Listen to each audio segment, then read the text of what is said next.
नमस्कार साथियों, स्वागत है आपका हमारे YouTube चैनल पनवार क्लास में। तो आज हम करने वाले हैं BSc third semester. BSc third semester जो 2 अप्रैल को एग्ज़ाम होने वाला है बॉटनी का, उसके मैं मॉडल पेपर बताने वाला उसका मैं एक मॉडल पेपर बताने वाला हूँ। ये मॉडल पेपर पूरे एग्ज़ाम पैटर्न के अनुसार ही बनाया गया है और आप एग्ज़ाम से ये वेरी वेरी इंपॉर्टेंट होने वाला है। तो पेपर का नाम देख सकते हो, cytogenetic molecular biology and plant breeding, यहाँ पर आपका पेपर का नाम है। तो चलिए शुरू करते हैं सेक्शन ए से, और सेक्शन बी दोनों ही मैं आपको बता दूंगा। और लास्ट में बात करेंगे आपको मिनिमम पासिंग मार्क्स आपको कितने चाहिए होते हैं।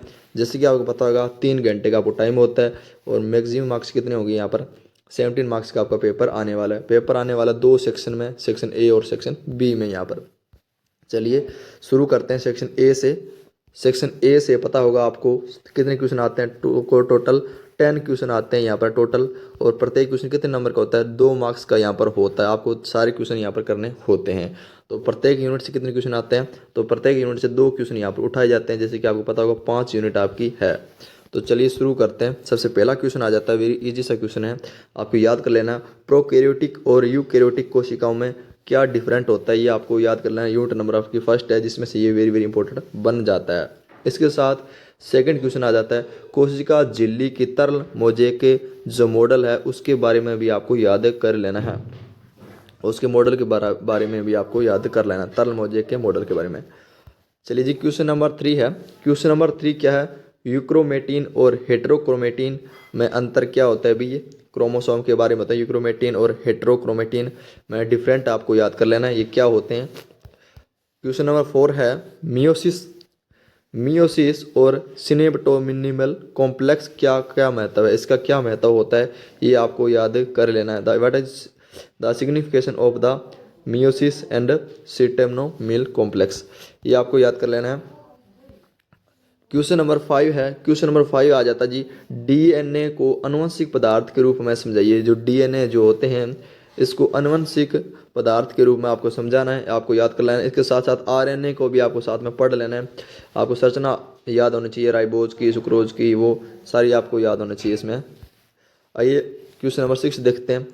What is the semi conservative DNA replication क्या होता है, ये आपको पढ़ लेना है। डीएनए रेप्लिकेशन क्या होता है, ये आपको याद कर लेना क्वेश्चन नंबर 6 में।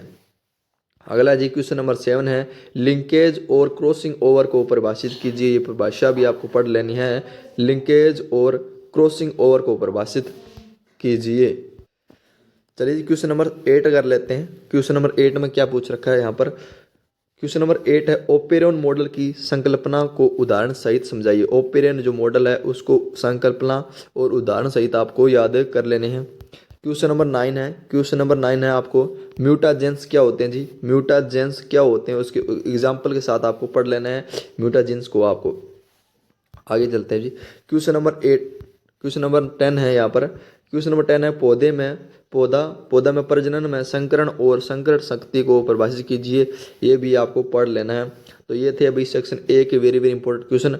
आगे हम बात करेंगे सेक्शन बी, जो कि आपको काफ़ी मार्क्स का होने वाला है। जैसे कि आपको पता होगा यहाँ पर आपको 17 मार्क्स का आपको पेपर है, और यहाँ पर 30 नंबर के आपके कॉलेज में जो इंटरनल एग्जाम होते हैं उनके आपके हुए होंगे। जैसे 10 नंबर का आपका केमिस्ट्री का हुआ होगा, 10 नंबर का ही बॉटनी का हुआ, 10 नंबर का ही आपका जूलॉजी का हुआ होगा। तो इसी प्रकार 100 नंबर यहाँ पर बनते हैं। 100 नंबर में से आपके कितने नंबर पासिंग मार्क्स चाहिए होते हैं, तो आपको चाहिए होते हैं अभी 33 मार्क्स, आपको पासिंग मार्क्स आपको चाहिए होते हैं। अगर पेपर की बात करें, पेपर में आपके कितने मार्क्स आते हैं, 70 मार्क्स आते हैं। तो इसमें से आपको कितने पासिंग मार्क्स चाहिए होते हैं, तो 25 नंबर आपको लेके आने हैं। आपको 25 नंबर लेके आते हैं तो आप इसमें पेपर में बिल्कुल पास होने वाले हो। आगे बात करते हैं सेक्शन बी। सेक्शन बी में क्या आएगा, यहाँ पर आपको 10 क्वेश्चन पूछे जाएंगे जी। 10 क्वेश्चन पूछे जाएंगे। क्वेश्चन तो 20 आएंगे, लेकिन आपको कितने, सॉरी 10 ही क्वेश्चन आपको पूछे जाएंगे। 10 क्वेश्चन पूछे जाएंगे, जिसमें से आपको कितने क्वेश्चन अटैम्प्ट करने होते हैं, 5 क्वेश्चन आपको करने होते हैं। 5 क्वेश्चन आपको करने होते हैं, और प्रत्येक क्वेश्चन कितने नंबर का होता है, 10 नंबर का यहाँ पर प्रत्येक क्वेश्चन होता है। यानी यहाँ पर क्वेश्चन थोड़ा सा बड़ा ही आने वाला है, क्योंकि 10 नंबर का यहाँ पर क्वेश्चन होने वाला है। तो इसी प्रकार ये कितने कितने नंबर का बन जाता है, 50 नंबर का सेक्शन बी यहाँ पर बन जाता है। एक और बात, अगर आपको इस पूरे पेपर की पीडीएफ चाहिए तो मेरे टेलीग्राम चैनल को ज्वाइन कर सकते हो, और टेलीग्राम चैनल का लिंक है जो इस वीडियो के नीचे डिस्क्रिप्शन में आपको मिल जाएगा। वहाँ पर जाके आप इसे ज्वाइन कर सकते हो। चलिए जी, सेक्शन बी के क्वेश्चन देखते हैं कौन कौन से वेरी वेरी इंपॉर्टेंट हो जाते हैं। जैसे कि आपको पता हो 5 यूनिट है, एक यूनिट में से 2 क्वेश्चन है ये उठाने वाला है। तो सबसे पहले यूनिट में से कौन से वेरी इंपॉर्टेंट बन जाते हैं, क्लोरोप्लास्ट और माइटोकॉन्ड्रिया की संरचना और कार्यों का वर्णन कीजिए। वेरी वेरी इंपॉर्टेंट है भाई ये क्वेश्चन। क्लोरोप्लास्ट और इसके माइटोकॉन्ड्रिया जो होती है इसकी संरचना और कार्य का वर्णन आपको याद कर लेना है। और सेकंड क्वेश्चन बन जाता है इस यूनिट से very very important, Golgi body और एंडोप्लाज्मिक रेटिकुलम की संरचना और कार्य क्या है भाई, है ना। गोल्जी बॉडी जो होती है और एंडोप्लाज्मिक रेटिकुलम की संरचना और कार्यों को समझाइए, ये आपको याद कर लेना है। तो ये थे भी 2 यूनिट, एक यूनिट में से वेरी वेरी इंपॉर्टेंट क्वेश्चन। अगली है सेकंड यूनिट। सेकंड यूनिट में से कौन से वेरी इंपॉर्टेंट बन जाते हैं, इसमें से है एन्यूप्लॉइडी और पॉलीप्लॉइडी। ये भी बहुत अच्छा क्वेश्चन है भाई। एन्यूप्लॉइडी और पॉलीप्लॉइडी क्या है, पौधे में इनके महत्व को समझाइए, ये आपको याद कर लेना है यूनिट नंबर सेकंड से। अगला अभी क्रोमेटिन संगठन में न्यूक्लियोसोम मॉडल का आपको वर्णन करना है। यहाँ पर क्वेश्चन बड़ा ही आने वाला है क्योंकि यहाँ पर 10 नंबर का आपका क्वेश्चन आने वाला है, तो आपको ये भी याद कर लेने हैं। अगला है अभी यूनिट नंबर 3। यूनिट नंबर 3 में कौन से इंपॉर्टेंट बन जाते हैं, डीएनए प्रतिकृति की प्रक्रिया को विस्तृत तंत्र और इनमें से शामिल एंजाइमों के साथ समझाइए भी। डीएनए प्रतिकृति की प्रक्रिया को विस्तृत यंत्र और इसमें शामिल एंजाइमों को समझाइए, ये आपका वेरी वेरी इंपॉर्टेंट बन जाता है।